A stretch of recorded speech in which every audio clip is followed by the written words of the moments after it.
Hopsin, a name you probably ain't thought about in a long time. This man done been around for a minute. I'm talking about he was rapping all the way back in 03 when he was only about 16, but at the start, bro, life wasn't looking too good. Yeah, he might have started something new, but he was young and dumb, cause bro and his homeboys thought it was a good idea to do a little school prank. But this school prank ended up with all of them getting charged with vandalizing their high school, which also ended up with them getting hit with a $20,000 bail. But Hopsin must ain't had the bread like that, cause he had to sit for the next 8 days. But this moment was kind of like the turning point in bro life. I'm guessing while he was in there, he realized he was doing bad. And so he made a mission for himself when he got out. He was feeling like all he wanted to do was make music. So he touched down, went straight to the store and grabbed the mic. Then on top of that, got home, downloaded FL Studio. So at this point, he locked in and he knew it. And he might not have known it at the time, but him locking in was gonna change his life. He started grinding. I'm talking about he was grinding for years, just back to back to back, always dropping music, doing what he could. And eventually, in 07, it finally paid off, or at least that's what he thought at the time. He signed to Ruthless Records and was just dropping music once again, back to back, until 2009 came around. Some problems with the label came up.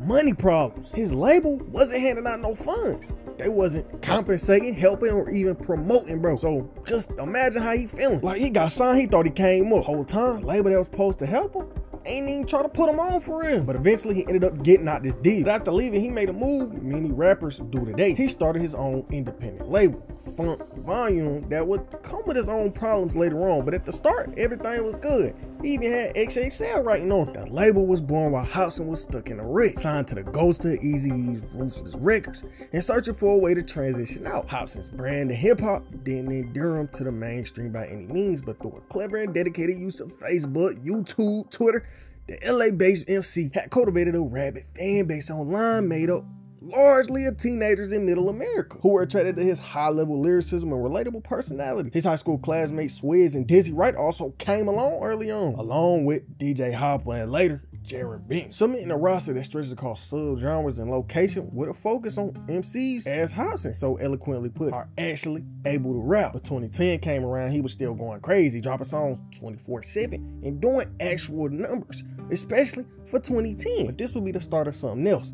The start of the world finding out how anti-drug and controversial he was. 2010, he dropped this song, Sat My Pants, pretty much dissing the whole game. Every artist that was popping at that time got this. Soulja Boy, Drake, Lil Wayne, Rick Ross, Lupe Fiasco. I could keep going. Like in this song, he had a bar pretty much calling all the big names in the industry Illuminati puppets. You know, that's ironic. I had a nigga a few weeks ago say I was an Illuminati puppet because I was wearing this. But back to the story though. Genius even gave official annotations on some of the lyrics on the song. Like they had this to say, Hopsin is saying the mainstream rappers without talent, Lil Wayne, Drake, etc., are just Illuminati puppets made famous by the government to rap about nothing, leaving the population stupid. And ignorant. Hopsin raps about this great conspiracy of his in a very ironic way. Now, be for real. Saying Drake and Wayne got no talent and Rick Ross talentless and the government put him on, it really don't make no sense. The actual crazy part about everything was the lyrics of the song. He was on his edgelord timing real bad. I can't even read you the actual lyrics on YouTube. I'm gonna have to switch some of the words up. I'm trying to censor it. He said, I snuck in Drake's house when he was alone inside. You can see I got a bogus mind. I dimmed the lights down and closed the blinds around his neck is where I tied something around his neck and yanked on it till it broke his spine. But Hopsin keep going though. So if you ain't know, I know I said it earlier, but I'm gonna give you a little refresher. He signed back in 07 to Ruthless Records, which is Eazy-E's label. And when Eazy-E passed, his wife took over, and it said the company started to go downhill after she took it over. But in the song, he was talking crazy to Eazy-E and his wife. Eazy-E's dead now. The label's finally yours. Too bad he never knew that you was just a grimy whore. You can't maintain what Eric built. I know he in his grave turning like a Ferris wheel. Now to say all that is crazy, but the last part of this song is gonna be real important later on. Last few lines of the song, he was on some I slap hoes too, I'm like that. So I just want you to keep that part in the back of your mind. The whole I hate women, that's weird to brag about, but it was 2009, niggas was coming different. But this little diss run keep coming though. He was just talking down on everybody. He went from Drake to Lil Wayne to I Future to Tyler the Creator. Now look, Tyler the Creator was a really different person back then. He wasn't as brand friendly as he is today.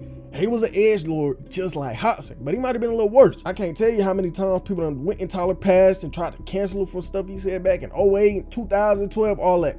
Tyler was crazy back then. There's still some people who don't like Tyler today because of how he used to be. But he got on the song Ill Minor Hopsin 4 and was just being corny. Like, I'm not even trying to hate. If you like Hopsin, you gotta be honest, bro. I'm not hating. He got on the beat and said, I'm the illest, that's for shizzle. My flow sizzles, your boy Hop go hard like some cold nipples. Now the hoes, they want a bone when they see me, so I must take them home, let the wee grow. Other than them cringe lyrics, he was pretty much just talking down on Tyler for spreading negativity, but at the same time, Hopsin tried to say they wasn't beefing. But at this point, he started to become 6'9" before 6'9", just feeding off the inches. He was just dissing everybody, and someone I ain't even mentioned he was beefing with was him, Soulja Boy. So in that same song, he was dissing Dre and Rick Ross. He threw some shots at Soulja Boy. And you know how Soulja Boy get. He had to respond, but he didn't respond at first. Soulja said he was gonna wait till Hopsin started popping to diss him. So a year later, Hopsin got his buzz up. Soulja responded. He came out saying, F Hopsin, I'm about to go in the studio and record this Hopsin diss track real quick. And so a few days later, they had got on the call on some old app from back then and started going at it. They was arguing. But everything would change for Hopsin right around this time the beef sparked up. He was about to perform at this club and was just outside showing love to some fans until some people around him started arguing. Him not wanting none of that, and he broke it up. He really stopped the whole situation before it became a fight or some gunshots got to look on, anything like that. Hopsin was just trying to be peaceful. But at the same time he broke this fight up, a cop was riding by, told him to clear the area. Hopsin said he gets off his bike and he talking to both of us at first. He like, you guys ain't hear me, I just rode through on the bike. You ain't see me come through? Hopsin on some, yeah, we saw you, but we ain't hear you say clear the sidewalk. We just standing here. We ain't know that was a bad thing. And then he starts looking at me and he like, so you saw me come through and you ain't clear the sidewalk and you ain't hear me? And I was like, no. And then I'm kind of looking at him and I'm like, what's going on here? Is you serious? I'm on the sidewalk. There's nothing even going on. Then he look at me and he like, you know you breaking the law right now. And Hopsin said, right then, when my heart dropped. And then I saw a look at his eyes when he was like that. It's like a racist twinkling and my heart dropped. But I was like, I kind of had a little smirk on my face. So he pulls out the handcuffs and just only arrests me. Literally only me, and I did nothing at all. But Hopsin kept going. He said after he was arrested, they basically stuffed him in the back of the cop car. He said they put me in a little box in the back of the truck.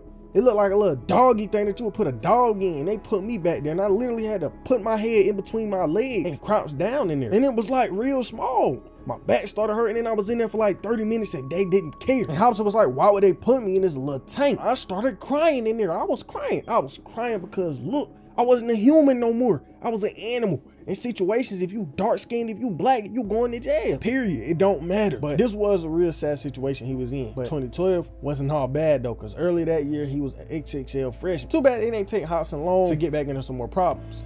Because a little bit later, he was back to dissing rappers again. Bro went from dissing Kendrick, most importantly, hip hop ain't dead no more, you see, cause Kendrick took the bar and raised it up higher for MCs. Unfortunately, the little nigga like 4'3", guys on midget as high is still short to me. Went from Kendrick to Kanye. I was so ecstatic to buy Yeezys, but I burned it first. Heard it, then snapped it into 5 pieces. But around this time, he started to break down, and the breakdown was public. And it was so bad, XXL was writing articles on bro saying he need to stay away from Twitter. He hopped on Twitter and said, don't ever become a rapper. You'll become a zombie if you do. Gave my personal life to a chick and my rap skills to the game. And they both got effed in the end. I could care less about any of this Knock Madness, his album. I just want to skate my life away. I will probably just leak my own album.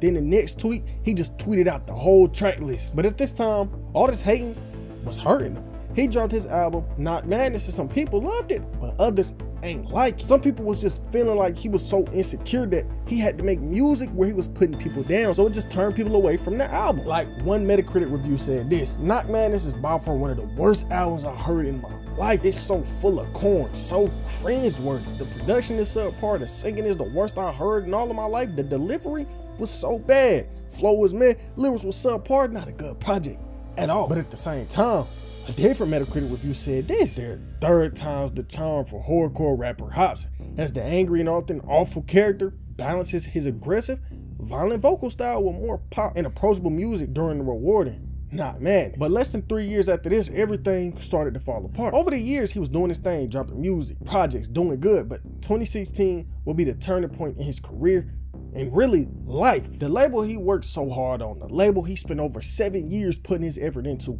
started to crumble. January 2016, he went to the media, putting everything on blast. He told the media the truth behind him and his business partner, Damian Ritter.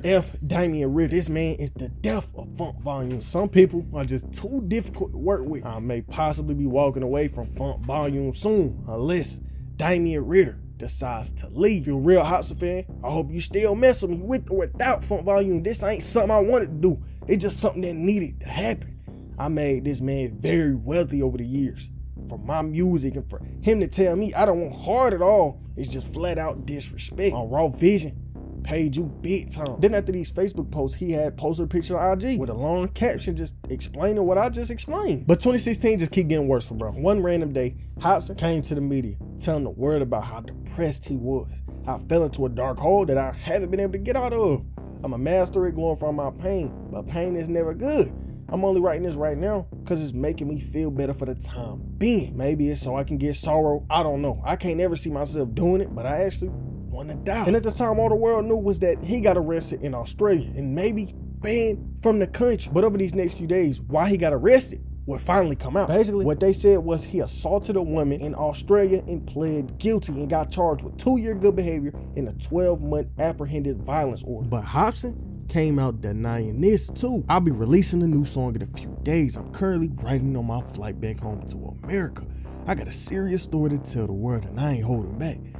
The media will sabotage the perception of any celebrity just by a title. When you're in my position, the ones you love and trust the most will be the ones who stab you in the back and bring you down to your knees with no remorse, which is why I am in this situation right now. I give you guys nothing but realness my whole career, so don't expect anything other than that. So, just to clear the air, I'm still allowed in Australia and have no criminal convictions. The judge read right through the over-exaggerated BS being thrown at me and worded it as trivial. I've done harm to nobody. I'm good. And a while after the situation went down, he did something we knew he was gonna do. Drop a song about it. And basically the song was him saying that the situation was heavily exaggerated and that was unfair. He was made to be this quote-unquote abusive monster. But it ain't take long for him to get into some more controversy. Bro decided to do something crazy. He dropped a music video with him getting a happy ending and put it on YouTube of all places, and they ain't expected to get took down. So when it did get took down, he was online mad. I busted my ass on a happy ending music video. I can't believe they removed my whole thing. Messed up my whole marketing campaign. I ain't seen no nipples. I wore a meat sock. But this downward trend in his life keep going. 2019 came around and he told the world something that wouldn't hurt anybody. He came out and wrote an open love letter to his ex-girlfriend. It's been 2 years now since our son was born and I haven't even met him. He will be damaged by my absence and I'm extremely damaged from his. It's also cruel of you to go around telling everybody I'm a deadbeat dad when you know very well you holding Zay hostage in Australia, which you got me banned from. So turns out the woman he got accused of hurting was his ex-girlfriend. Right around this time, he dropped a song going into detail about their relationship. And ain't no telling how bad this messed with his brain. So he announced that he was taking a break from music in 2019. And at the time, the world ain't know if he was coming back or not. They just knew he was going through some real life problems. But the world really wouldn't hear from him until 2020 when he announced he was coming back. And he stuck to it. He's still dropping music to this day, even though he done been through so much. But at the same time, you can't forget how many artists he disrespected over the years. So will Hopsin ever come back into the spotlight? Will he ever be a name that we talk about again? Probably not. Simply because how disrespectful he done been throughout his whole career. But it looked like he is doing okay today. And was you ever a fan of Hopsin?